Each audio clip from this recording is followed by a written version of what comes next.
afternoon. Today, the calendar dealing with FCC broadband and internet regulation, of course, here on all the C-SPAN networks, C-SPAN 1, as well as our online capabilities. We'll watch that spending discussion as news is made throughout the day. Live now to the floor of the U.S. House here on C-SPAN.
The House will be in order.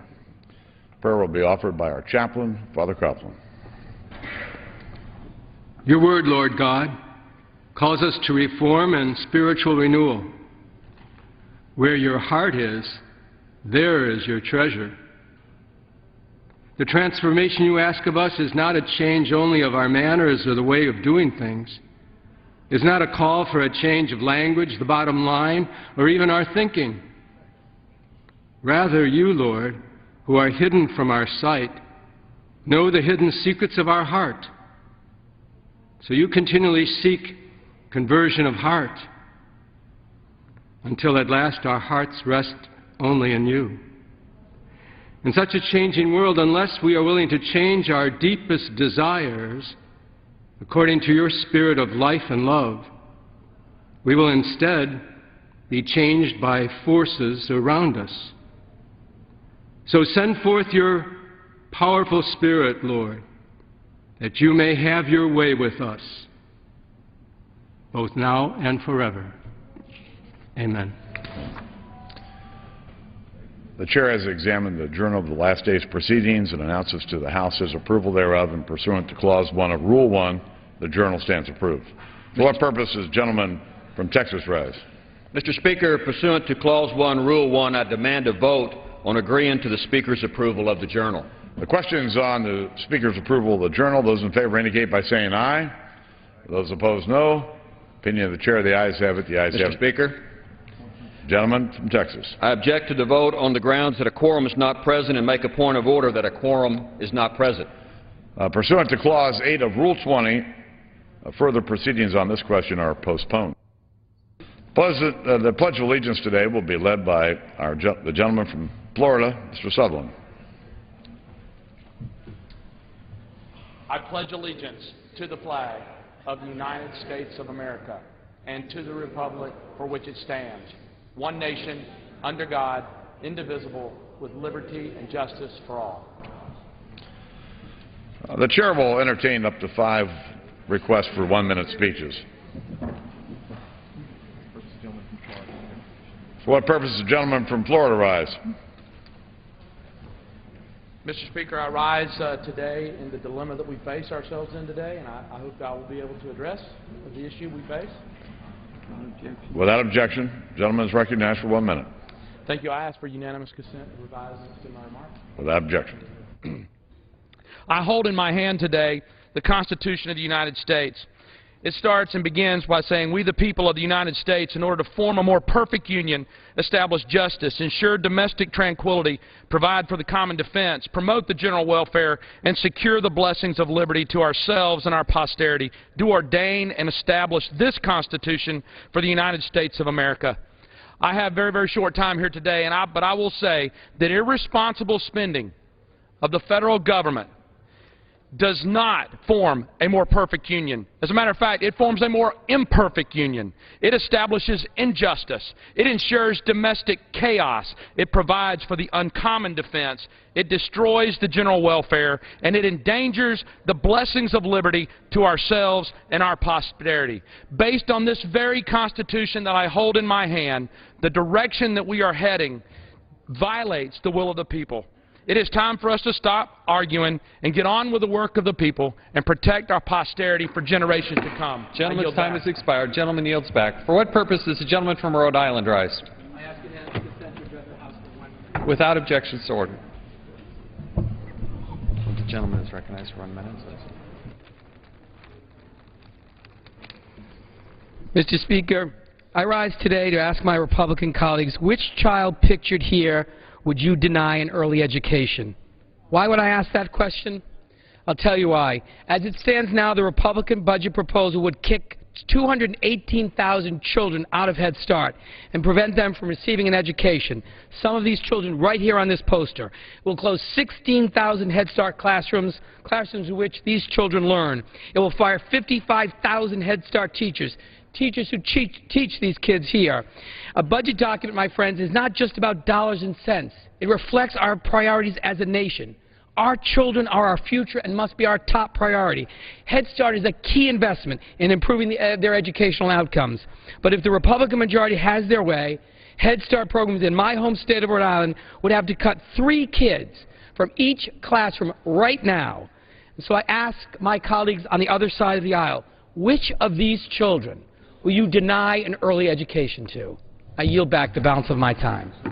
Gentleman yields back. For what purpose does the gentleman from Texas rise? Question mission to address the House for 1 minute. Without objection, gentleman is recognized for 1 minute. Mr. Speaker, according to the Center of Immigration Studies report cited in the Houston Chronicle, 70% of Texas's illegal immigrant families with at least one anchor baby collect welfare from Uncle Sam. People illegally in the United States should not receive welfare. American citizens shouldn't pay for the welfare of people who violate the law to enter this country. Illegals are also draining our health care system. 60% of the births over the last 4 years at a public hospital in Houston, Texas, were by women living here illegally. I was recently in Cochise County, Arizona, where they have been forced to shut down almost all of the maternity wards because they can't financially support all of the illegals coming in the country.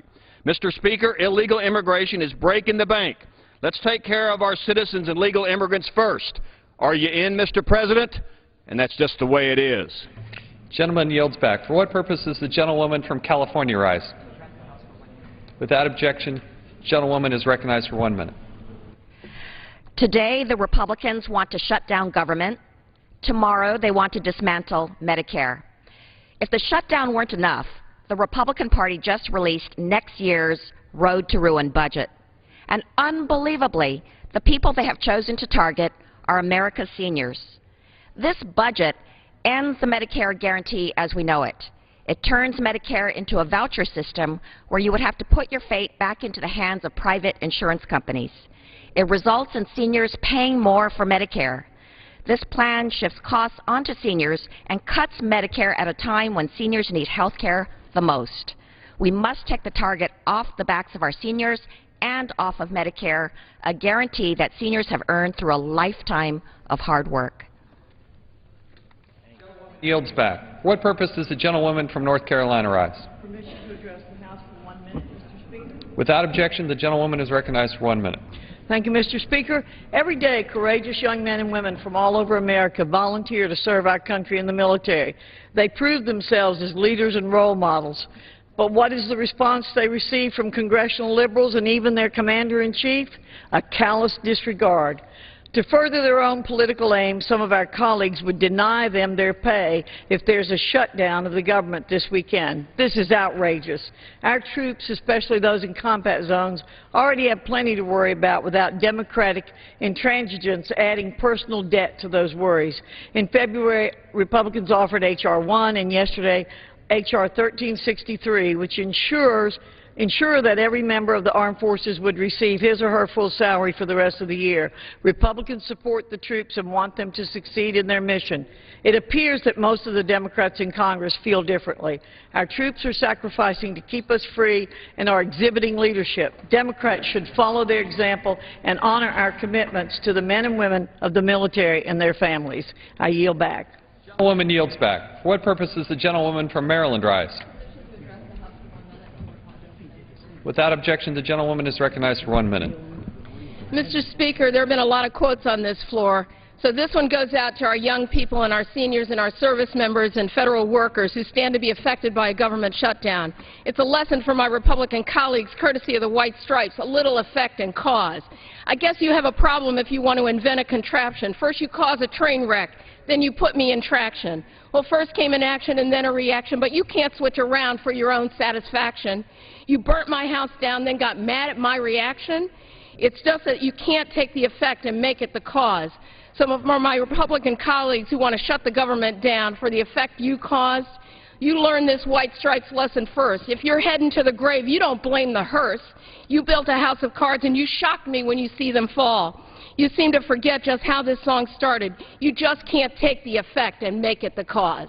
And with that, I yield. Gentlewoman yields back. What purpose does the gentlewoman from Texas rise? Without objection, the gentlewoman is recognized for 1 minute. Thank you, Mr. Speaker. This morning we pledged allegiance to the flag of the United States. What a privilege and an honor. I think it conveys upon this body to tell the truth. And so this morning I raise a question of my friends' comments about holding the troops hostage. We're not holding them hostage. We were able to provide them with their paychecks, but we wanted to be concerned about their grandmothers and wives and children that were being abandoned by the Republican budget. And yes, can you imagine holding up the paying of the bills of the United States because you're against women's health care and family planning, and you want to condemn and take away resources to family planning and to Planned Parenthood? Can you imagine taking the oath of the flag and yet not telling the truth about the fact that we had a provision that would allow our troops to be paid? But actuality, what we're standing against is eliminating of early childhood education, nutrition programs, housing programs, teacher compensation. Yes, there has to be a moral standard for the budget. We're standing on high moral ground. You can pay our troops and you can have family planning. The gentlewoman will suspend. Gentlewoman yields back. For what purpose does the gentleman from Massachusetts rise? Without objection, the gentleman is recognized for 1 minute. Mr. Speaker, it is hard to believe, but in less than 12 hours, the government will shut down unless Congress acts. The Republican leadership should bring a clean CR to this floor, free of all their controversial riders, so that we can keep the government running for another few days so that the negotiators can continue their talks and get a deal. But it is outrageous that today we are not doing that. We're bringing a net neutrality bill to the floor, which has nothing to do with anything, and we should be spending our time talking about how we should save the jobs of hundreds of thousands of people that are in the balance if this government shuts down, how we should save the social safety net because it's gone if this government shuts down. The Republicans should stop holding this government hostage and stop using these controversial social riders as ransom. We need to keep this government going. We need to get a deal. Take this net neutrality bill off the floor today. Instead, bring a clean CR so we can all vote and keep this government running so we get a final deal. I yield back my time. Gentleman yields back. Pursuant to Clause 12A of Rule 1, the House will stand in recess subject to the call of the Chair.